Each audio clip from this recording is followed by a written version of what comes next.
They don't declare profit or losses. But in the private sector, it's profit and loss game. So if a private company needs to sell its products to a Nigerian customer, and you're paying him in yuan, and he needs to go back to the foreign market to convert that yuan into dollars in order to buy the inputs he needs to produce that product again, there's going to be a problem. Are those components negotiable? Because if they say they're still negotiating some of the fine details, can we bring this concern to the table? Absolutely. Absolutely. This has to be an issue. This should be the number one issue.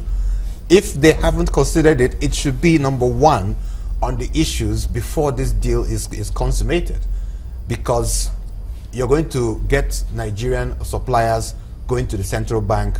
They want to buy goods from China. Once you fill out your Form M, CBN will tell you, we're giving you yuan.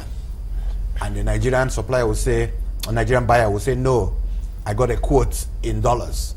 They will now give you the exchange rate and say, no, we're giving you yuan. You must pay your supplier in yuan. When the supplier now says he doesn't want the yuan, so that means the Chinese side, we need to get the Central Bank of Nigeria to compel the Chinese buyers or suppliers to make their quotes in yuan. And if that is not done, then the deal is dead on arrival.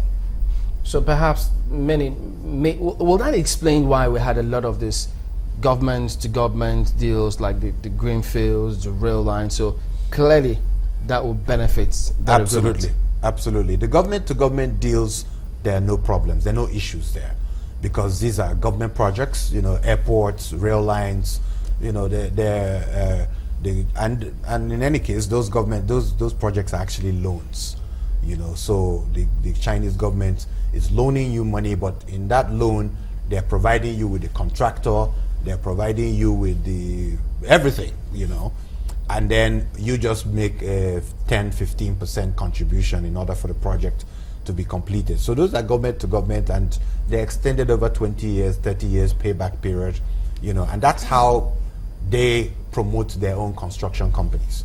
What do you say in the long run, in the foreseeable future, in terms of education and language? Do you think that we just might start looking into Mandarin in some schools?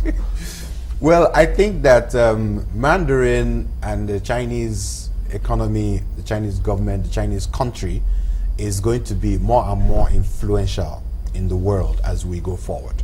There's no question about it. It's the second largest economy in the world now, and it is projected to become one of the largest economies in the world in the next 10 years, perhaps 15 years. No, but having said that, I have studied the Chinese economy, and to a large extent, the Chinese economy depends almost exclusively on the United States and Europe. Okay, so if you take out the demand for consumer products coming from USA and Europe, the Chinese economy will flatline. It will bottom out.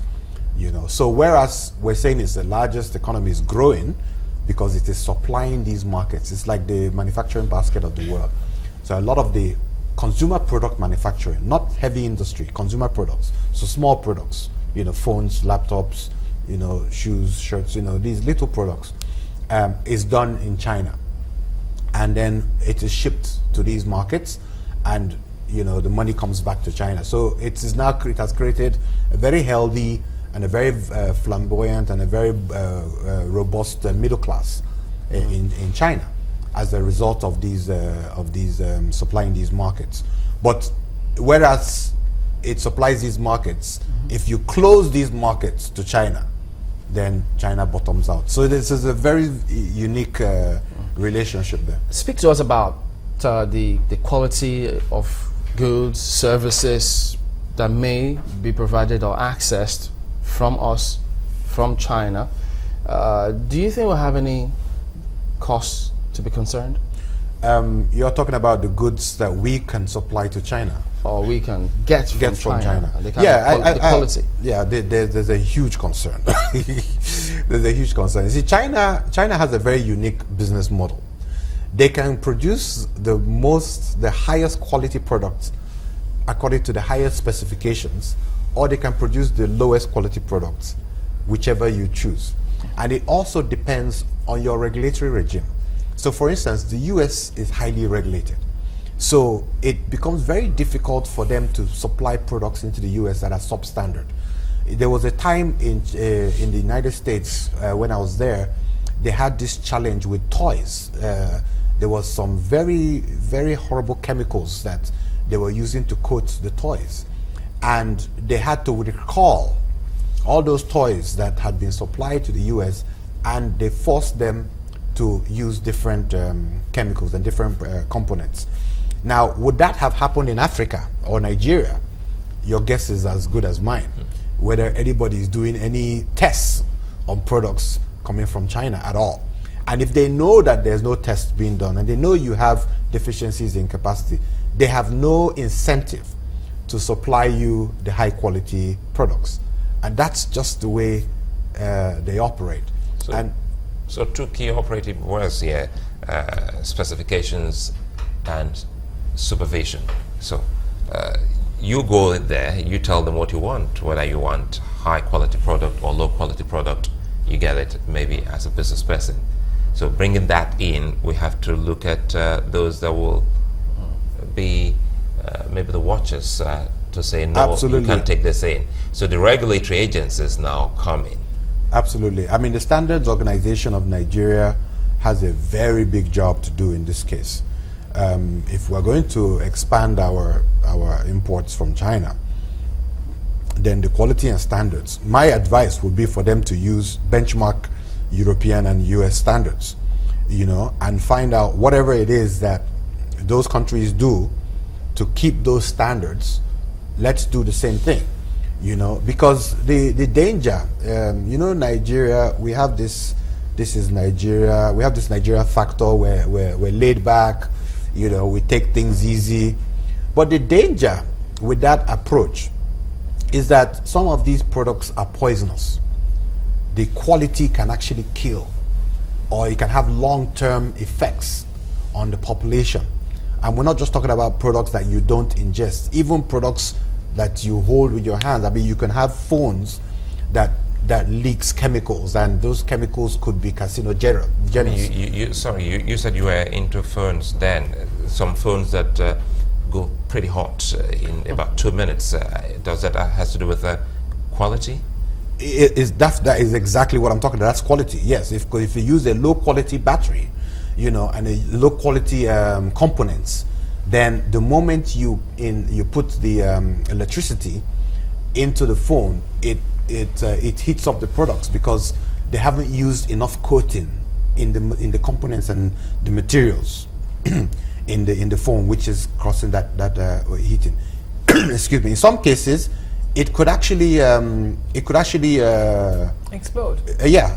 Combust. Wow. So the quality of the product is very, very important.